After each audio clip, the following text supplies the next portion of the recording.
मन्नारा जगदीश भाई नी, बोलिए मन्नारा जगदीश भाई की। आज मन्नारा जगदीश भाई के 33वें जन्म दिवस पर इनके परिजनों द्वारा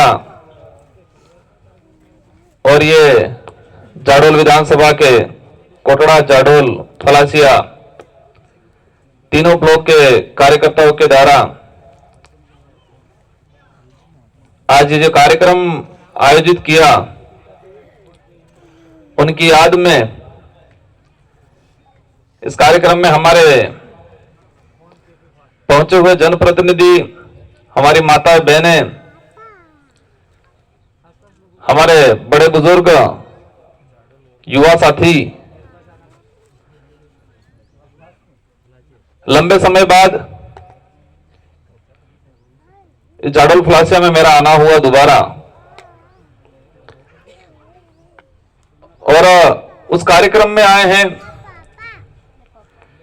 कि जिस कार्यक्रम से न तो ढंग की पॉलिटिकली बात कर पाएंगे हम, क्योंकि दुख का घटना है ये, और न ही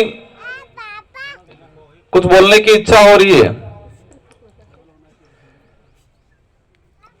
इस दुनिया में पैदा बहुत होते हैं। मानव जीवन में अगर जिले की बात करें तो हर जिले में दिन में 10 से 15 जन्म होते हैं। हर दिन 10 से 15 जने जन्म लेते हैं, वो सरवाइव करते हैं। एक उम्र 20-25 साल की होती है, शादी ब्याह करते हैं, और एक उम्र होने के बाद चले जाते हैं। लेकिन आदिवासी समाज में कुछ ऐसे लोग पैदा होते हैं जो कुदरती ताकत लेके पैदा होते हैं, और उनके अंदर समाज को लेके कुछ कर गुजरने का जुनून होता है। और उसी कड़ी में भाई जगदीश भाई के अंदर एक समाज के लिए, क्षेत्र के लिए कुछ कर गुजरने की एक ताकत थी। उनके माता और पिता दोनों को मैं धन्यवाद देना चाहूंगा कि आपने एक क्रांतिकारी, समाज के लिए कुछ कर गुजरने वाला योद्धा पैदा किया था। और वो इस उम्र में जो 60-70 साल में जो व्यक्ति करता है वो काम करके गया है। 60-70 साल के अंदर कोई व्यक्ति अपनी पहचान बनाता है, परिवार के लिए, समाज के लिए कुछ करता है। उससे भी ज्यादा इस 30 साल की उम्र में उन्होंने काम करके गए। जो व्यक्ति कोई मुश्किल से 60-70 साल की उम्र में कर पाता है, वो काम इस उम्र में करके गए। कांति भाई ने बताया, हमारे पूर्व वक्ताओं ने बताया, जो घटना हुई, और उस घटना को मेरे से ज्यादा कोई नहीं समझ सकता है। वो दिन मुझे याद है कि रात को जब कांति भाई और हमारे साथी निकले थे, फोन पे बात हुई थी मेरी, कितने साथी आ रहे हैं, वहां आके रुकेंगे। और हमारे वहां रुके, लगभग 3-4 बजे आ गए थे। जब दिल्ली जा रहे थे तो जयपुर रुक के निकले। तो सुबह में उठा तो मेरे पहले हमारे रूम में सब सोए हुए थे, और मैंने जगदीश भाई को देखा, क्योंकि जब निकले तब जगदीश भाई आने का ऐसा जानकारी में मेरे नहीं था। मैं खुद फिर मैंने मजाक किया, और उन्होंने भी कहा मजाकिया अंदाज में। और उस संगठन के लिए, समाज के राजनीतिक नेतृत्व तैयार करने के लिए वो दिल्ली गए। उसको एक व्यक्तिगत काम के लिए या फिर एक नॉर्मली हादसा नहीं मान सकते हैं। वो समाज को राजनीतिक प्रतिनिधित्व देने के लिए हमारे संगठन को काम को लेके गए हुए थे वो। तो कहीं न कहीं हमारे समाज को लेकर, संगठन को लेकर शहीद का दर्जा उनको दे सकते हैं हम, और दे रहे हैं आज। घटनाक्रम को लेके जब घटना होगी, मेरे पास फोन आया, मैं सोया हुआ था, और जैसे मुझे पता चलता है ऐसा ऐसा हुआ है, जिस एम्बुलेंस वाले से मेरी बात हुई, मैंने कहा कैसे भी करके जल्दी एसएमएस पहुंचाना, कितना किलोमीटर है, और मैंने 6 बजे सुबह, मेरा जितना विवेक था, मेरी जितनी पहचान थी, मैंने पूरी कोशिश करके हर प्रकार के डॉक्टर की व्यवस्था करा दी, और इनसे पहले मैं हॉस्पिटल पहुंचा। लेकिन दुर्भाग्य की बात यह है, क्योंकि भाई की सांसें हॉस्पिटल आने से पहले ही रुक गई थी, और आधे घंटे बाद इनके पिताजी का फोन आता है कि हम निकल गए हैं, कैसे हैं। और उस समय मेरी हिम्मत नहीं हो पाई कि मैं बोलूं क्या उनको, इनको क्या जवाब दूं। हर आधे घंटे में ये फोन करते हैं, उनके साथी शायद जिया जी थे, कि बोले साहब कोई दिक्कत तो नहीं। और वो घटना जो मैंने जो महसूस किया उस दौरान, वो दिन निकाला, लगभग ये 2 बजे तक आए, मेरी हिम्मत नहीं हो पाई कि उनको ये सच्चाई बता पाऊं।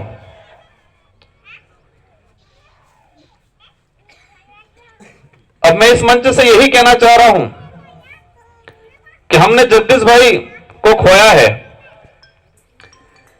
लेकिन उनके जो विचार थे, उनके जो उद्देश्य थे, अगर उनको हमने पूरा नहीं किया तो हमारा श्रद्धांजलि कार्यक्रम करना या फिर उनको लेकर याद करना, वो सब व्यर्थ जाएगा। वो चाहते क्या थे? कई बार मेरी मुलाकात होती थी, कहते थे, हमारे उस इलाके में आते थे, चर्चा निकलती थी कि डूंगरपुर या खेरवाड़ा उधर का इलाका एजुकेशन के मामले में अच्छा है, और वो कहते थे मेरा क्षेत्र में एजुकेशन कम है, शिक्षा कम है, नौकरियां कम है, हमें उसको लेके काम करने की जरूरत है। वो बात बताते थे कि हमारे यहां शिक्षा कम होने की वजह से चुनाव के वक्त लोग छोटी मोटी लालच में इधर उधर हो जाते हैं, इसलिए उनको शिक्षित करना पहले जरूरी है। और आपका ये कोई हाईवे निकल रहा है यहां,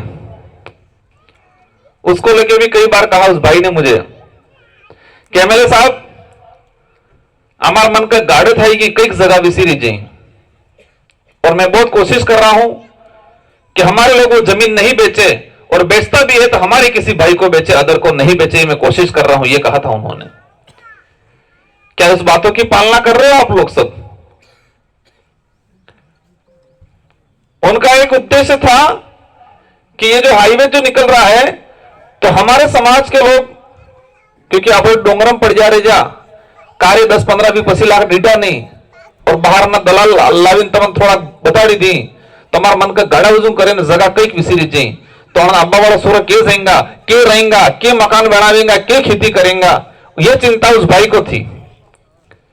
तो वो भाई हमेशा कहता कि मैं सबको मोटिवेशन कर रहा हूं कि हमारी जगह बिजान के नहीं, वैसे बाई चांस जरूरत भी है ना, जगह बदर भी है, तो वैसे थे हमारे उस भाई ने वैसे इमो प्रयास करो, इम कहते ही भाई।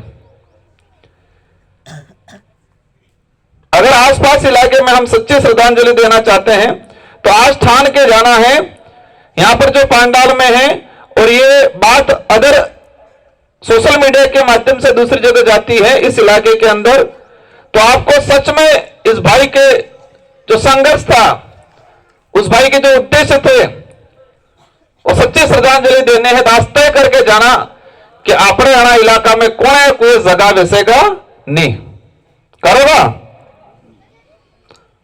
जमीन नहीं बेचोगे, तय करोगे कि नहीं करोगे? करोगे? हाथ ऊंचा करो दिल से। उस भाई का उद्देश्य था कि हमारे भाई केने बिजान जगाने वैसे अगर बेचता भी है तो हमारे किसी भाई को बेचे, ये उद्देश्य था उस आदमी का। थोड़ी तकलीफ सह लेना, थोड़ी कभी मिर्ची रोटी खा लेना, लेकिन जमीन मत बेचना। क्योंकि आने वाली पीढ़ी जिस जमीन को बेचोगे उसी जमीन पे नौकर बन के काम करेगी। और ये देखते हैं हम कई जगह कि कई जगह देखा है हमने कि बड़े बुजुर्गों ने वो जमीन बेच दी, वहां कॉलोनियां बन गई, लेकिन उसी बड़े बुजुर्ग आदमी का बच्चा उसी कॉलोनी में भीख मांग के खा रहा है आज। तो ये स्थिति हमारे यहां नहीं होनी चाहिए। नेशनल हाईवे 8 है, उस पर भी हमने देखा है। एक दो उदाहरण ऐसा है, कहे एमएलए साहब आप पूरी जगह हमारी थी, आगे बनेगी पीली होटल, पीली बनेगी पीलो पेट्रोल पंप, कणे विच्ची हमारे बापे विच्ची, तमे हो करो हम चौकीदार નું काम करो।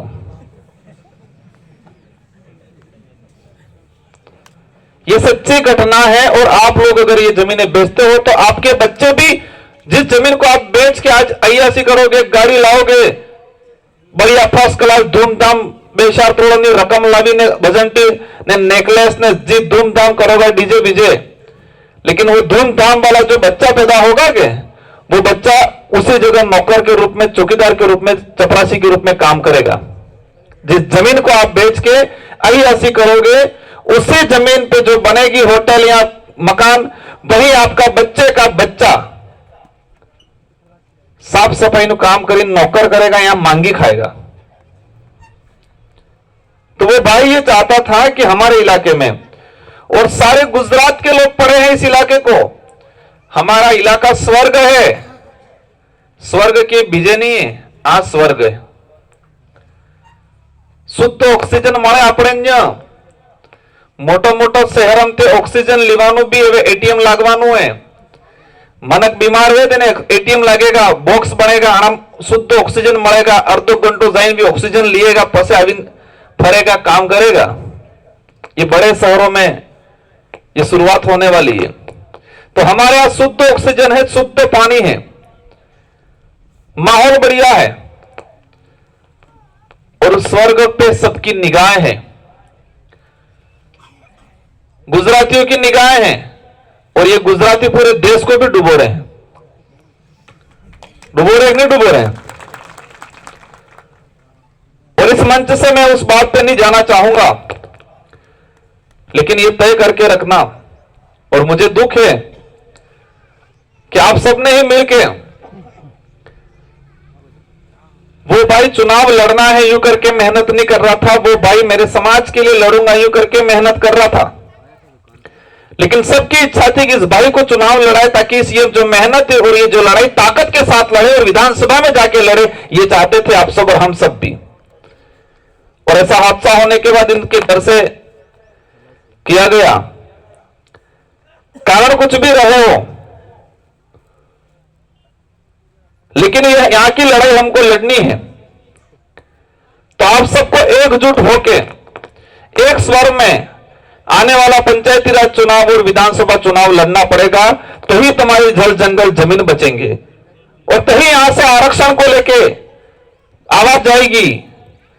बाकी पहला तो अरे रुको मैं देता हूं जवाब मुझ कहेंगा, समझेंगे मैं वो कहने के बाद चाहूं कोई गतागम नहीं। पहला कोने बनावी वाले थोड़े अटलो बोलजो हम तो अटलोस बोले तैयार करी आले। तो यही विचारधारा इस क्षेत्र का उद्धार करेगी। और जगदीश भाई के जो उद्देश्य थे आप सबको मिलकर पूरे करने हैं। उद्देश्य ये थे बच्चे पढ़े। मैं विधायक था, मैंने घोषणा की थी और मेरे विधानसभा क्षेत्र से 50 बच्चों को मैं दिल्ली हवाई जहाज से भ्रमण करने लेके गया था, और उसी बात को पकड़ के वो कुछ नहीं थे, फिर भी उस भाई ने किसी स्कूल में घोषणा की थी कि यहां का टॉपर बच्चा होगा उसको मैं हवाई जहाज से दिल्ली का भ्रमण कराऊंगा। ये घोषणा की थी जगदीश भाई ने। तो वो चाहते थे कि पढ़ाई को लेके मोटिवेशन आए, बच्चों में कंपटीशन बने, इसलिए वो चाहते थे कि इस तरह की मैं घोषणा करूं ताकि बच्चों के अंदर कंपटीशन की भावना बढ़े। और आसपास पड़ोस के जितने जो साथी हैं, इस परिवार के जितने जो कार्यकर्ता हैं और हम सब जनप्रतिनिधि आ गए। जगदीश भाई के बच्चे जो हैं इनके माता पिता हैं, उनकी वाइफ है। भविष्य में कहीं भी तकलीफ होती है, अगर जाके खड़े रहे तो सच में आप जगदीश भाई के दोस्त थे, सच में आप जगदीश भाई के हितैषी थे, और सच में आप जगदीश भाई का जो संघर्ष था उस संघर्ष को लेके आप प्रेरित थे, ये तय होगा। बाकी मंचों पे आके भाषण दे दिया, ग्रुपों में लिख दिया, उससे नहीं होगा। इस परिवार पे कभी भी संकट आया, इस परिवार को कभी भी आपकी जरूरत पड़ी, अगर तब आप खड़े नहीं होते हो और ग्रुपों में हम लिखते हैं, दुख व्यक्त करते हैं, मंचों से हम दुख व्यक्त करते हैं, तो वो मजा नहीं आएगा, वो सच्ची श्रद्धांजलि भी नहीं होगी, वो सच्चा उस भाई के प्रति प्रेम भी नहीं होगा। इसलिए मैं जितने जो कार्यकर्ता हैं आस पड़ोस के, क्योंकि वो आदमी आपके क्षेत्र में क्रांति लाने का काम किया, उस आदमी ने। आज आप सब जो पांडाल में आज हमको सुन रहे हो, आप हमको भी कहीं न कहीं आदर्श मान रहे हो, हमारे विचारों को आदर्श मान रहे हो, और हमारे कार्यकर्ताओं में जो एक खून के रिश्ते से भी बढ़ के जो रिश्ता बना है, आपस में विश्वास बना है, वो कहीं न कहीं इस क्षेत्र से उस क्षेत्र को जोड़ने में जगदीश भाई का बहुत बड़ा रोल था। इसलिए इस भाई के जो संघर्ष है, उस भाई का बलिदान है, उसको अपन नहीं भूल सकते हैं, लेकिन अपन सब मिलकर उस भाई के जो उद्देश्य थे वो जरूर पूरे करेंगे। इसमें आप सबका साथ सहयोग चाहिए। इन्हीं शब्दों के साथ भाई मन्नारा, जगदीश जी और उनके जो परिवार और उनके जो बच्चे हैं, इन सबको भी कभी भी हमारी जरूरत पड़ेगी, हम खड़े रहेंगे। और भाई की दिवंगत आत्मा, आज उनका जो समय हुआ है, कोरोना काल के दौरान एक कार्यक्रम नहीं कर पाए, लेकिन मैं परिवारजन से और सबसे अनुरोध करना चाहूंगा कि हम प्रति साल एक नई तरीके से एक नया कुछ संशोधन लाके इसी तरह कार्यक्रम करते रहें। इन्हीं शब्दों के साथ आप सबको धन्यवाद, आभार, जय जवाहर।